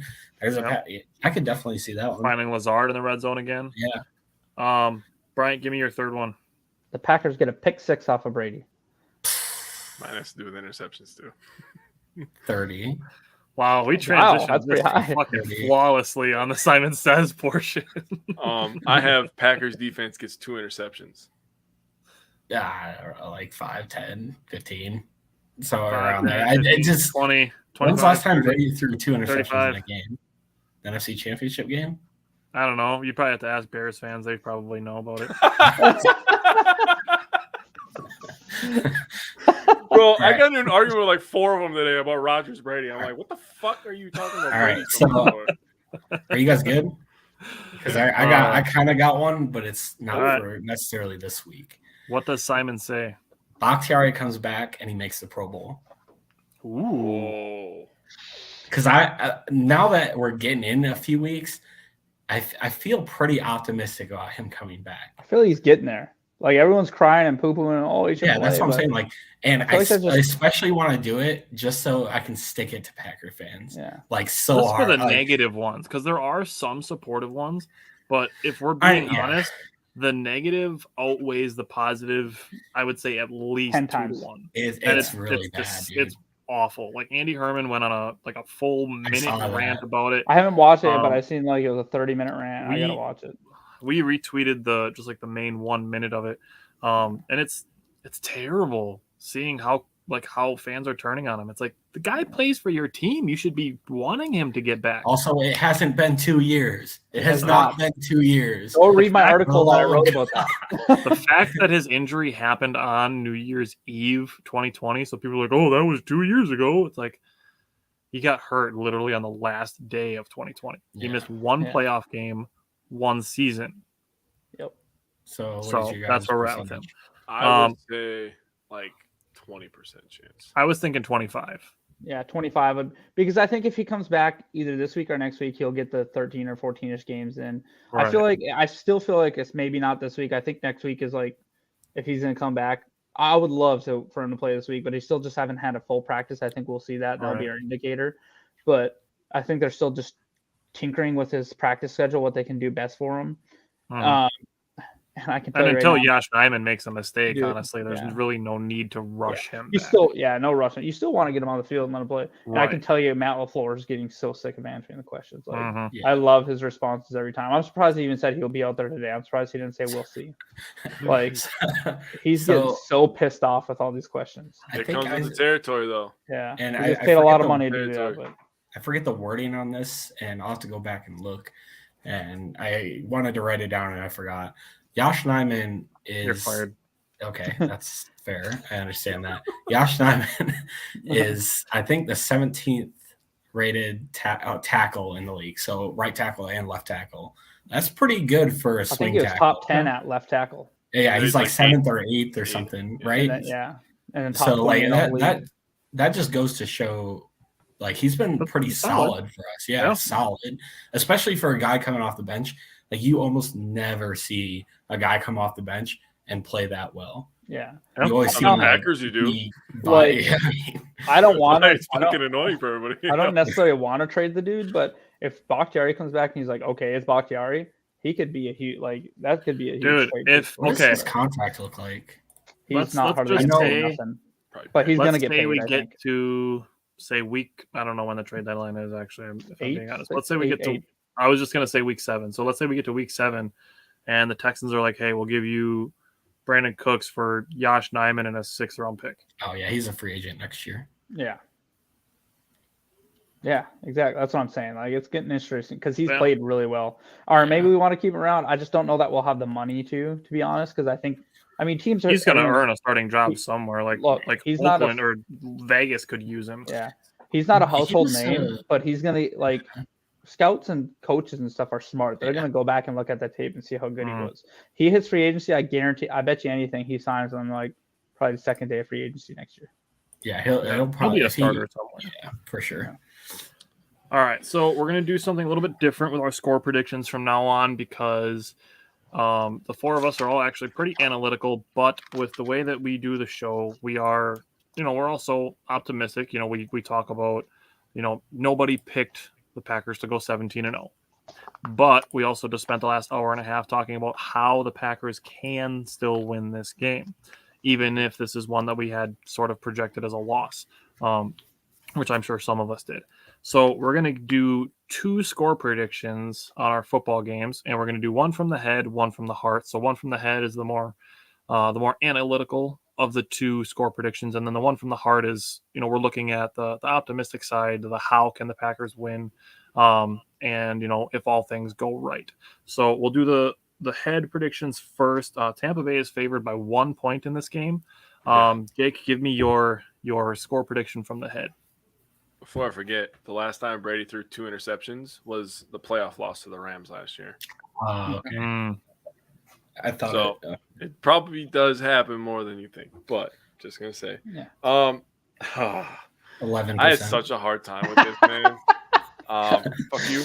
I had such a hard time with this because Mike Evans being out. I'm thinking about their beat up O-line, but I do respect their defense a whole hell of a lot. So I went 24-17 Packers. All right. Is that the head or the heart? That's the head. Okay. Right, give me your head. My heart is bad. I want to kill him. I want to kill him. So bad. So, okay. So my head is telling me that we lose 17-20. Like the analytical side is telling me that it's going to be a close game no matter what. And if we lose this, I want to say that if we can freaking keep it close and keep it competitive and not do what we did in Minnesota, I'll be okay. Me and Simon both talked about this when we did our predictions and we kind of broke down by quarter. I had the Packers starting 1-2. I said they start 1-2 and start like 5-3, I think, and then they go on a little bit of a tear to finish off the season. So my head is telling me this will be a game we might lose like 17-20, even maybe 17-14. Because I think it's going to be very low scoring. Simon, give me your prediction from the head. We got to change this. We got to We gotta be Simon careful. ruined it. Should we maybe do like head and heart sounds good because we got the alliteration, but should we maybe do analytical and optimistic? Mind and soul. I don't know. Oh boy, that's worse. I don't like that either. Well, stop being a Freaking pervert. like the I can't Infinity do it, Stones. dude. Well, hey, we're gonna Mind run and into trouble soul. next week during this segment if he has to come out and whip cream and everything else. So I have us losing this game 17-14. I think, 17-14. that defense it's gonna be tough to deal with. If Go we put up more than 20 points on our defense, I'd be surprised. Really, I went back and forth on this so many times. Simon, go ahead and finish because go ahead. Keep going. If we score more than 20 points on that defense, I'd be surprised. Rodgers is not great at playing in Florida. I don't know what it is. Maybe it's the West Coast in him, and he just says, I hate Florida or whatever. But I think it'll be tough to come by points for this offense. And I think the defense will play well enough to keep us around in the game. But I have a bad feeling about this game. I think it'll be real close, though. Okay, So I got 17-14. I don't know what that a means. bad feeling about this. Dude, I don't watch Star Wars, man. You should. It's good stuff. No, Star Wars is not good. How could you even say that if you never watched it? I mean, I've No, watched some, but Now not you're enough getting to. ultimately fired. That's Tyler's trigger right there. I You don't watch care. Andor? It's Did you watch boring, Andor? man. It's so boring. So for me, like I said, I went back and forth on this so many times to the point where I just came to rest on a 20-20 tie. No Jesus. fucking way. Yeah. You predicted a 20 tie? to 20. Dude, 20 if to it's- 20. Hey, It's- Simon, what's the percentage of the tie? Like, Come on. 11%.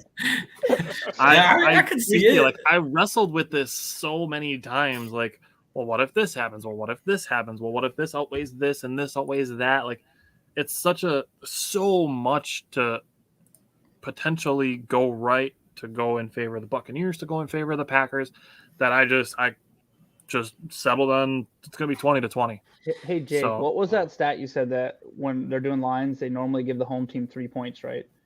Yep. So I think with the injuries and stuff this week, they're basically saying like Green Bay is a better team Packers than win by Tampa 2. Bay, and because Tampa Bay is only favored by 1, so that obviously I know Vegas isn't everything, but they make money, right? They know what they're doing a little bit, and they probably want to avoid this game a little bit actually, and that's probably why it's like that. But it's really a toss up for me. Like, so I guess I could see a tie. That would be insane call by you if we tie 20-20. That's gonna My heart prediction is not far off. I said 20-17 Green Bay. I think the Packers win on a last second field goal. So Hey, just Simon, like you last did, year. hey, there you go. There you go, Tyler. You did it to me. all right, Simon, give me your prediction from the heart. From the heart, I got us winning 24-13. All right. That'd be a Brian, great- give I me would your love it. prediction. Oh, good. No, The line will that's change again. Yeah, we'll see. If Brian- if everything goes right in this game, Yeah. I that's- think we take advantage of their energy. And that sounds really bad. Take advantage of who they're missing and everything like that. I think this game could go very well for us. It's not like we were the ones that injured them, so we should. I don't feel bad No, about right. it. I know. Yeah, but I it's mean, still unless kind you of a believe the shitty thing conspiracy to that the say. Packers somehow conspired to get Mike Evans suspended from a game they weren't even playing in. It doesn't Yeah, it matter. was all Jair would have Rodgers' shut him fault. down anyways. So Yeah. They Um, clearly paid off Tom Brady to talk crap to Marshall Lattimore to get Right, Evans to yeah. intervene. yeah, if everything goes well in this game and we take advantage of matchups that are good for us and we win the battles in the trench, I could see us winning this game by double-digit points. That's fair. And if Brady's frustrated again, I mean, that's totally within the realm of possibility. So, Protect Brian, the give me ball. your prediction from the heart. Yeah, protect the ball. I could definitely see that. If we get any points off a turnover or something, Simon, I definitely could see that happen. My prediction from the heart is that we win it 20-17 because we get the ball last, tied 17-17, and we kick a field goal to win it. So I would love it. I'm hoping there's 2 minutes left in the game. We see Aaron Rodgers jogging out to the 30-yard line. We have the ball last, and we make something happen. Aaron Jones, AJ Dillon, Yeah. Aaron Jones, AJ Dillon, Aaron Jones, Aaron Jones, Aaron Exactly. Jones, Aaron Jones, If Aaron it- Jones. now, if we get the ball with Yeah. Aaron Jones. So if we come out with 2 minutes left and we're at the 30, and then we see Rodgers throw it 3 times into the freaking ground, and then give Brady the ball back, I'm gonna. Oh I'm God, annoyed. I'd be annoyed. Yeah. All right, Jake, give me your score prediction from the heart. All right. It's gonna be like 50-9 to 0 or something. No, it is. I went realistic a little bit. I have 28-14 Packers. Rasul Douglas gets a pick 6 that puts us up by 2 scores, and the Packers coast the rest of the way. I'm for I it. love it. Oh man, that'd be so glorious. All right. I would be. I don't know if I'd be more happy for us or happy that we get to laugh at all the Bears fans again for another week. Bro, we We'll went just on a wait pick until 6 Rodgers from Brady. retires. Yeah. Because what's going to Yeah, but happen? you already know what's going to happen. If we lose win this game and they beat Houston, this is also a no-win for any fan. oh, It's like playing the Bears every week. It's Yeah. a no-win situation. We lose to them. yeah. We lost to the Bears. We lost to one of the worst teams in the NFL. If we win, we won versus one of the worst teams. It's the same crap that's going to happen this week. Yeah. Whatever. Yeah. It is what it is. They don't ask how, they ask how many. Yeah. Every win counts as one. Doesn't matter who you're playing against. They're all in the NFL. I'm ready for the Bears to get the confidence up the fans a little bit this week again and get to 2-1 and then watch them lose like 6 in a row. Bro, I hope Or 8. fucking Mills goes nuts and Dude, just yeah. fucking Who do you shits guys on got him. in that game? Do you have the I Bears? honestly don't. I The don't under? think it's crazy.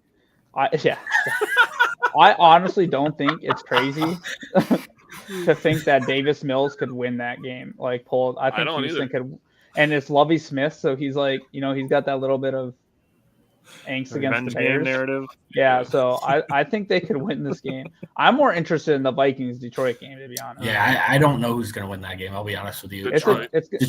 Detroit's offense has been on a freaking tear. It's going to be a really good measuring stick to see, because obviously Detroit lost to the Eagles, but they played really competitive at home. Minnesota got waxed, and they had all the excuses in the world. Oh, we still beat you. They got waxed in Philly. So now they're going to come and play in Minnesota. So I'm really interested to see what that game's looking like. All right. You guys got anything else you want to throw out there before we get to Packers and Buccaneers on Sunday afternoon?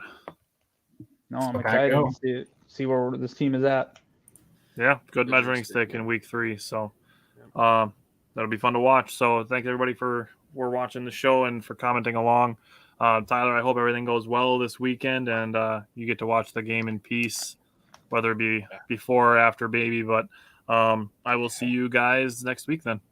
Yes, sir. All right. Later, Tim.